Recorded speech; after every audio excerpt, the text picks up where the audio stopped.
ఓం శ్రీ గురుభ్యో నమః. ఓం శ్రీ మాత్రే నమః. శుక్రగ్రహము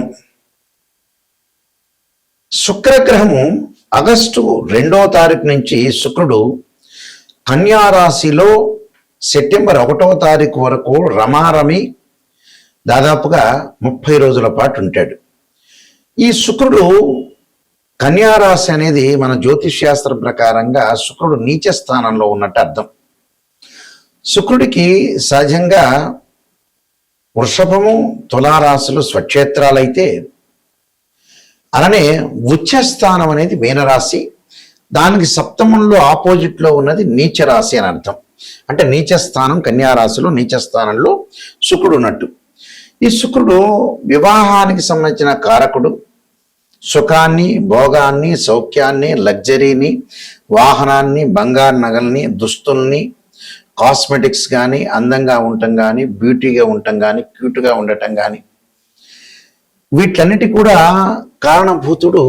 కారణమయ్యేవాడు ప్లానెట్ ఏంటంటే వీనస్ ప్లానెట్. శుక్రగ్రహము సప్తమ భావకారకుడు అంటారు జ్యోతిష్యంలో.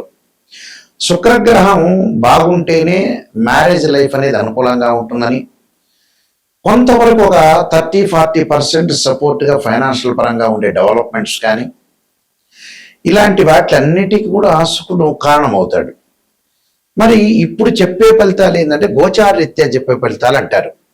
గోచార పరంగా ఎవరి రాశి దగ్గర నుంచి అయినా సరే వాళ్ళు ఎలా చూసుకోవాలి, వాళ్ళ రాశి దగ్గర నుంచి 1, 2, 4, 5, 8, 9, 11 స్థానాల్లో ఉంటే శుక్రుడు మంచి ఫలితాన్ని ఇస్తాడు. అంటే వివాహ సంబంధాలు కానీ, లవ్ అట్రాక్షన్ కానీ, ప్రేమికులు కానీ, ప్రేమించటం కానీ, అలానే వివాహ సంబంధాలు, సంతానము, డబ్బు అన్ని రకాలుగా అనుకూలంగా ఉండాలంటే శుక్రగ్రహం అనేది మన జాతకంలో అనుకూలంగా ఉండాలి. అలాగే గోచారరీత్యా కూడా 20% గోచారం 20% సపోర్ట్గా ఉన్నా కూడా మన జాతక పరంగా శుక్రగ్రహాన్ని చూడాలి. అంటే ఈ గోచారం అంతా కూడా ఉద్యోగము, వ్యాపారము, సంతానము, డబ్బు, ఈ నెల రోజుల పాటు ఎలాంటి నిర్ణయాలు తీసుకోవాలి, ఎలాంటి విషయాలు తీసుకోవాలి, ఎలాంటి మనం ఖచ్చితమైన నిర్ణయాలు తీసుకోవాలి, ఎలాంటి తప్పుడు నిర్ణయాలు తీసుకోకూడదు అని చాలా జాగ్రత్తగా అనుసరించేదే గోచారం. నిర్ణయం అనేది కరెక్ట్గా ఉండాలి. మన 6th సెన్స్ చెప్తున్నట్టుగా నిర్ణయం అనేది కరెక్ట్గా ఉంటే లైఫ్లో మనం ఖచ్చితంగా ముందుకు వెళ్ళొచ్చు. అంటే ఈ నెల రోజుల పాటు ఎలాంటి నిర్ణయాలు, మంచి చెడుల యొక్క నిర్ణయాలు నిర్ణయించేదే గోచారం అంటారు. This is the transit system. దానికి ఎలాంటి పరిహారాలు చేసుకోవాలి, ముందుకు వెళ్ళాలి. అలానే ద్వాదశ రాశుల వాళ్ళందరికీ కూడా శుక్రగ్రహం అనేది ఎలాంటి ఫలితం ఇవ్వబోతుంది ఈ నెల రోజుల్లో మనం తప్పకుండా నిజాన్ని తెలుసుకోవాలి. వృషభ రాశి వారికి రాస్యాధిపతి, షష్టమ రాస్యాధిపతి పంచమ స్థానంలో ఉండటం వల్ల శుభ ఫలితాలు జరిగే అవకాశాలు ఎక్కువగా ఉంటాయి. అంటే శుభఫలితాలంటే సేవకులకి, గుమస్తాలకి కొంత అనుకూలంగా ఉండటం, వివాహాది శుభ కార్యక్రమాల్లో పాల్గొనే అవకాశాలు, మంచి సుసంపన్నమైన కుటుంబం నుంచి అబ్బాయి కానీ అమ్మాయి కానీ రావటం, అలాంటి రుచికర భోజనం చేయటం ఒకటి. వృత్తి ఉద్యోగాల్లో ధనలాభం కలిగే అవకాశాలు ఎక్కువ ఉంటాయి. అంటే వృత్తి ఉద్యోగాల్లో ఈ నెల రోజుల పాటు ధనలాభం కలగటం, అన్ని స్త్రీల యొక్క సౌఖ్యం కలగటం ఒకటి. అలానే విద్యా విషయంలో కూడా ముందంజలో ఉండటం ఒకటి. దైవ దర్శనాలు, ఆరోగ్యము, నూతన వస్తు లాభాలు కలిగే అవకాశాలు ఎక్కువ ఉంటాయి. అంటే శుభ కార్యక్రమాలు నిర్వహణ చేస్తూ ఉంటారు. శుభ కార్యక్రమాలు నిర్వహణ చేయటమే కాకుండా ప్రేమించిన యువకులు కూడా పెద్దలను ఒప్పించి వివాహం చేసుకునే అవకాశాలు ఎక్కువగా ఉంటాయి. అంటే నూతన వాహనాలు కొనుగోలు చేయటం, లగ్జరీగా ఉండే అవకాశాలు కూడా బాగా ఎక్కువగా ఉంటాయి. అంటే లగ్జరీగా వాహనాలలో కొనటమే కాదు, లగ్జరీగా అనుభవించే అవకాశం ఉంటుంది. అలానే వృత్తి ఉద్యోగాల్లో మంచి లాభాలు, భాగస్వామ్య వ్యాపారం బాగా కలిసి రావటం, అలానే కాస్మెటిక్స్ వాళ్ళకు కానీ, బంగారు ఆభరణాలు అమ్మే వాళ్ళకు కానీ, క్లాత్ షోరూమ్ వాళ్ళకు కానీ అనేక లాభాలు కలిగే అవకాశాలు ఎక్కువగా ఉంటాయి. కాబట్టి ఇక్కడ సంతానం ద్వారా కూడా సంతోషకరమైన వార్తలు, శుభవార్తలు, పిల్లల యొక్క పెళ్ళిళ్ళు, వాళ్ళ యొక్క ఉపనయనాలు, బారసాలలు, సంతానం లేని వారికి సంతానం కలిగే అవకాశాలు అనేవి ఎక్కువగా ఉంటాయి. అలానే ప్రతి పని కూడా పెండింగ్ ప్రాజెక్టులన్నీ కూడా పూర్తి చేసే అవకాశాలు ఎక్కువ ఉంటాయి. ప్రభుత్వ అధికారుల యొక్క మెప్పు పొందే అవకాశాలు కూడా బాగా ఎక్కువ ఉంటాయి. అంటే పంచమ స్థానంలో శుక్రుడు మంచి చేస్తాడు గోచార రీత్యా.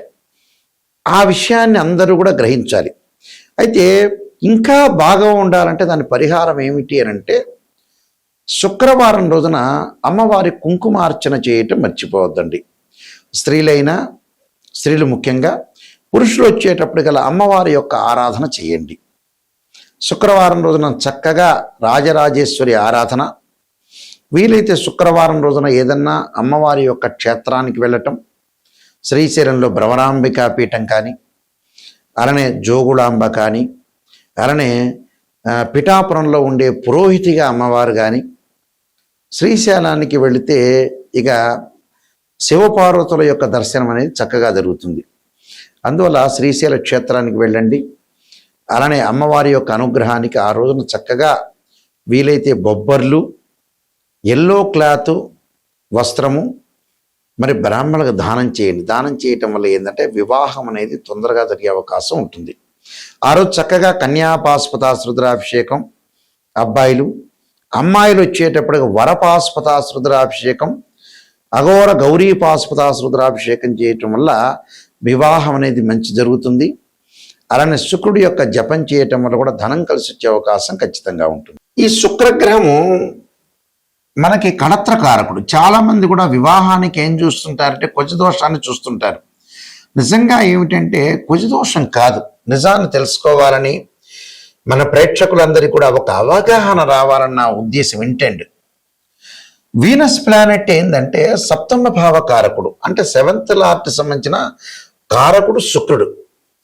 శుక్రగ్రహం అనేది అనుకూలంగా ఉంటేనే మనకు మ్యారేజ్ లైఫ్ అనేది కరెక్ట్గా ఉండటం, మ్యూచువల్ అండర్స్టాండింగు, డిస్ప్యూట్స్ లేకుండా ఉండటం, వైఫ్ అండ్ హస్బెండ్ రిలేషన్లో చాలా అనుకూలంగా ఒక పాజిటివ్ ఉండాల్సిన అవసరం ఉంటున్న గ్రహం ఏంటంటే శుక్రుడు. శుక్రుడు ఎప్పుడూ కూడా జన్మజాతకం వేరు, బర్త్ చార్ట్ వేరు, గోచారం వేరు. గోచారంలో ఉండే కండిషన్స్ వేరుగా ఉంటాయి చూడటంలో, రిజల్ట్స్ చూడటంలో. బర్త్ చార్ట్కి సంబంధించిన రిజల్ట్ వేరుగా ఉంటాయి. కన్ఫ్యూజ్ పడద్దండి. గోచార పరంగా మీరు ఎలా చూసుకోవాలనేది నేను మొట్టమొదటి చెప్పాను. ఇప్పుడు బర్త్ చార్ట్ అంటే నాటల్ చార్ట్లో నేను చెబుతున్నాను.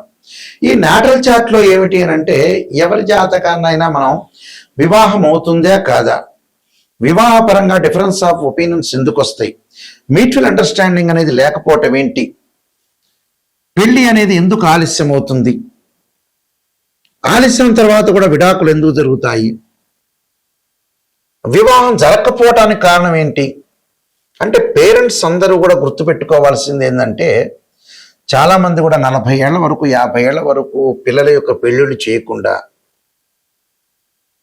డబ్బులు ఏదో ఖర్చు అవుతున్నాయని మ్యారేజ్ బ్యూరోలో కానీ ఆస్ట్రాలజర్ని అప్రోచ్ కాకుండా ఇలాంటివన్నీ చేస్తుంటారు. డబ్బులు ఖర్చు అయ్యే అవకాశం అందరికీ ఉంటుంది. ఒకవేళ వాడు ఏమన్నా మ్యారేజ్ బ్యూరోలో ఖర్చు పెట్టలేదా, ఆస్ట్రాలజర్ని కరెక్ట్ అప్రోచ్ కాలేదా, ఏమైనా ఆస్ట్రాలజర్ ఎక్కువ అడుగుతున్నాడా అనే ఉద్దేశంతో కూడా కొంతమంది ఆపుకుంటారు. ఇక్కడ జీవితంలో మనం ఎంత సంపాదించినా పిల్లల యొక్క పెళ్ళిళ్ళు కాకపోతే మనం సంపాదించిన డబ్బు వృధా అని అర్థం. అంటే దానికి అర్థము పరమార్థం లేనట్టు అర్థం. డిలే చేయకూడదు. వాళ్ళు ప్రేమ పెళ్ళిళ్ళైనా మామూలు పెద్దలు కుదిరించిన పెళ్ళిళ్ళైనా పెళ్ళి అనేది చాలా ఇంపార్టెంట్. అంటే తల్లిదండ్రులు సంపాదించిన డబ్బు ఎందుకు ఎవరు అనుభవించాలి అంటే పిల్లలే అనుభవించాలి. పిల్లలకి మళ్ళీ పిల్లలు లేకపోతే మనం డబ్బు సంపాదించినా కష్టపడినా వేస్ట్. అంటే ఏ కృష్ణా నదిలోనో గోదావరి నదిలోనో మూసీ నదిలో వేయటం మంచిది. అంటే పిల్లలు బాగుంటేనే పేరెంట్స్ బాగుంటారు. దానికి కారణం ఏంటి? శుక్రగ్రహం. శుక్రుడు బ్రహ్మాండంగా పిల్లల జాతకంలో బాగున్నట్టే వెల్ అండ్ గుడ్, మ్యారేజ్ అయిపోతుంది, వాళ్ళకి మళ్ళీ మనవాళ్ళు, మీకు మనవాళ్ళు పుడతారు, అలానే పిల్లలు, వాళ్ళ కొడుకులు, అలాగా కంటిన్యూటీ ప్రాసెస్ అనేది ఒకటి ఉంటుంది. శుక్రుడు ఎప్పుడూ కూడా జన్మలగ్నం నుంచి అనుసరించి 6, 8, 12 స్థానాల్లో ఉండకూడదు. Formula number 1. ఫార్ములా నెంబర్ 2, శుక్రుడు అశ్విని మఖ మూల నక్షత్రాల్లో ఉండకూడదు, ఆరుద్ర స్వాతి శతభిష నక్షత్రంలో ఉండకూడదు, అలానే మృగశిర చిత్త ధనిష్ట నక్షత్రంలో ఉండకూడదు, అలానే పుష్యమి అనురాధ ఉత్తరాభాద్ర నక్షత్రంలో ఉండకూడదు. ఇది ఫార్ములా నెంబర్ 2. ఫార్ములా నెంబర్ 3 ఏమిటంటే శుక్రుడు పాపగ్రహాలతో కంజంక్షన్ కాకూడదు. శుక్రుడు రాహుతో కానీ కేతువుతో కానీ శనితో కానీ కుజుడితో కానీ కంజంక్షన్ కాకుండా ఉండటం మంచిది. ఇది ఫార్ములా నెంబర్ 4 ఏంటి అంటే శుక్రుడు రవితోటి కంజంక్షన్ కాకుండా 6, 8, 12 స్థానాల్లో ఉండకూడదు. ఇది ఫార్ములా నెంబర్ 5. అయితే ఏదైతే ఇక్కడ జాతకంలో శుక్రుడు 6, 8, 12 స్థానాల్లో ఉండకూడదు, పాపగ్రహాలతో కలిసి ఉండకూడదు, అలానే కేవలం D1 చార్ట్లోనే కాదు, రాశిచక్రంలో కాదు, నవాంశంలో కూడా ఇలాంటివి వర్తిస్తాయి. అంటే ఒక వివాహం అవుతుందే కాదా అని తేల్చుకోవటానికి రాశిచక్రము, నవాంశము, భావచక్రము, దశలు, అంతర్దశలు అనాలిసిస్ చేయాలి. కేవలం రాశిచక్రమే కాదు, అంటే నవాంశంలో కూడా వైవాహిక జీవితాన్ని రిప్రజెంట్ చేసేది ఏంటంటే D9 చార్ట్. అంటే X-ray scan, CT scan, MRI scan లాంటివి మ్యాథమెటికల్ క్యాలిక్యులేషన్ వేసి శుక్రుడు నీచ స్థితిలో ఉన్నాడా, ఉచ్చ స్థితిలో ఉన్నాడా, శుక్రుడి మీద ఏదన్నా పాపగ్రహ దృష్టి ఉందే అనేది చూడాలి. అంటే ఇవన్నీ కూడా స్త్రీలకి అష్టమ స్థానంలో శుక్రుడు ఉంటే కూడా మాంగళిక దోషం ఏర్పడుతుంది. అంటే బర్త్ చార్ట్ను కూడా అనుసరించాలి. గోచారం ఎప్పుడు కూడా మనం చెప్పే గోచారం అనే 20-30% సపోర్ట్. అంటే ఈ నెలలో ఎలాంటి నిర్ణయాలు తీసుకోవాలి, భార్యాభర్తల యొక్క సమస్యలు, వివాహాలు, ఉద్యోగ ప్రయత్నాలు, సంతానం, ఇలాంటివి ఎలాంటి జాగ్రత్తలను అనుసరించాలని జాగ్రత్తగా జీవితాన్ని ముందుకెళ్ళాలి. మనం ఇక్కడెక్కడా కూడా పర్మనెంట్గా బతికేది లేదు. మనం ఎవ్వరూ శాశ్వతం కాదు, జస్ట్ కొన్నాళ్ళు ముందు వెనక. అంటే మనం పుట్టంగానే ఎప్పుడు చనిపోవాలనేది ఉంటుంది. మనం పుట్టిన తర్వాత పర్మనెంట్ కాదు, శాశ్వతం కాదు, వెళ్ళిపోవటం అనేది ఖాయం అనేది మనకు తెలుపుతుంది జ్యోతిష్యం. ఎవ్వరూ శాశ్వతం కాదు. పుట్టంగానే ఒక డేట్ ఫిక్స్ అయి ఉంటుంది, కానీ ఆ డేట్ అనేది కరెక్ట్గా ఆస్ట్రాలజీ పరంగానే తెలుస్తుంది. మనం ఈ మధ్యలో చేసే ప్రక్రియలు, పిల్లల యొక్క పెళ్ళిళ్ళు చాలా ఇంపార్టెంట్ తీసుకోవాలి. ఈ మధ్యకాలంలో చాలామంది నెగ్లెక్ట్ చేస్తున్నారు పిల్లల విషయంలో. కరెక్ట్గా జాతకాలు చూపించుకోలేకపోవటం, దానికి రెమెడీస్ చేసుకోలేకపోవటం, మ్యారేజ్ బ్యూరోలు ఇవ్వలేకపోవటం. కానీ మైండ్ మెచ్యూరిటీ లెవెల్స్ పెరగట్లేదు అని అర్థం. మనం దేనికోసం బతుకుతున్నాం, ఎందుకోసం బతుకుతున్నాం, ఎందుకు డబ్బులు సంపాదిస్తున్నాం అనే రీజన్స్ తెలుసుకోండి. ప్రపంచంలో ఈ విషయాలన్నీ కూడా క్లారిటీ తెలుసుకోవాలి. ఒక ఆస్ట్రాలజర్ని అప్రోచ్ అయినప్పుడు కూడా నిజం తెలుసుకోండి. అబద్ధాల ముసుగులో జీవించొద్దండి, సత్య దూరాన్ని చేసుకోవద్దండి. ఇది చాలా ఇంపార్టెంట్. ఎక్కడైతే నెగిటివ్ ఉంటుందో దాన్ని మనం పాజిటివ్ చేసుకొని ఓవర్కమ్ చేసుకుంటేనే మనం 100% మనం బాగుపడినట్టు, లేకపోతే బాగుపడినట్టే కాదు. మన చేతుల్లోనే జాతకం ఉంటుంది, మన చేతుల్లోనే జీవితం ఉంటుంది, దాన్ని సర్వనాశనం చేసుకోవద్దండి. నేను కాలసర్పయోగము, కాలసర్పయోగ చంద్రిక, రాహుకేతులు, ఛాయాగ్రహాలు, బృహత్ పరిహార సింధు, పుత్రగణపతి వ్రతము, అలానే వివాహ మార్తాండము, జాతక చంద్రిక, అలానే సర్వదేవతా గోత్రపులు పార్ట్ 1, పార్ట్ 2, స్వప్న శాస్త్రము, నవగ్రహ దోషాలు పోవడానికి 12 మహావిద్యలు, ట్రాన్సిట్ ఆఫ్ రిజల్ట్స్, అలానే ప్రొడక్షన్ ఆఫ్ ఆస్ట్రాలజీ అనే నెంబర్ ఆఫ్ ఆస్ట్రాలజీ బుక్స్ రాశాను. అలానే బృహత్ పరిహార సింధు, ఇలాంటి నెంబర్ ఆఫ్ ఆస్ట్రాలజీ బుక్స్ రాశాను. ఇవన్నీ కూడా మనకి రాజమండ్రిలో, రాజమహేంద్రవరంలో, కోటగుమ్మంలో ఉన్న మోహన్ పబ్లికేషన్ వారి దగ్గర దొరుకుతాయి ఈ పుస్తకాలు. నా దగ్గర కూడా లభ్యమవుతాయి. నా వెబ్సైట్ www.nayakanti.com, nayakanti.in. నా నెంబర్ స్క్రీన్ మీద స్క్రోలింగ్ అవుతుంది. మేము వంశపారంపర్యంగా చెప్పే వ్యక్తులం. మా నాన్నగారు కూడా కీర్తిశేషులు బ్రహ్మశ్రీ నాయకంటి కుమారస్వామి శర్మ దైవజ్ఞ గారు శ్రీశైలంలో ప్రధాన పురోహితులుగా పనిచేశారు. వారు కూడా ఇంటర్నేషనల్ కౌన్సిల్ ఆఫ్ ఆస్ట్రాలజీలో మెంబరు. మా ఫాదర్ కూడా మా గ్రాండ్ ఫాదర్ సుబ్బయ్య శాస్త్రి గారు.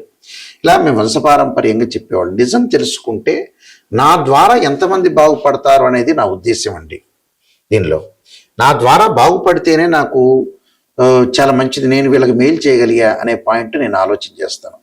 తప్పకుండా నిజాన్ని తెలుసుకునే వాళ్ళు నిజం తెలుసుకోవాలి. నాయకంటి మల్లికార్జున శర్మ గారి ద్వారా బాగుపడాలి. వాళ్ళు వంశపారంపర్యంగా చెప్పే వ్యక్తులు.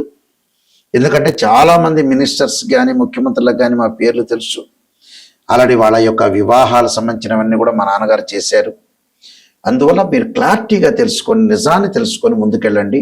స్క్రీన్ మీద స్క్రోలింగ్ అవుతున్న నెంబర్ ఉంది, ఆ నెంబర్కి నా నెంబర్ దగ్గరికే వస్తుంది. అలానే మీ అందరికీ కూడా శ్రీ పరమేశ్వరి యొక్క దేవత కరుణాకటాక్షం ఉండాలని ఆశిస్తూ సర్వే జన సుఖినో భవంతు.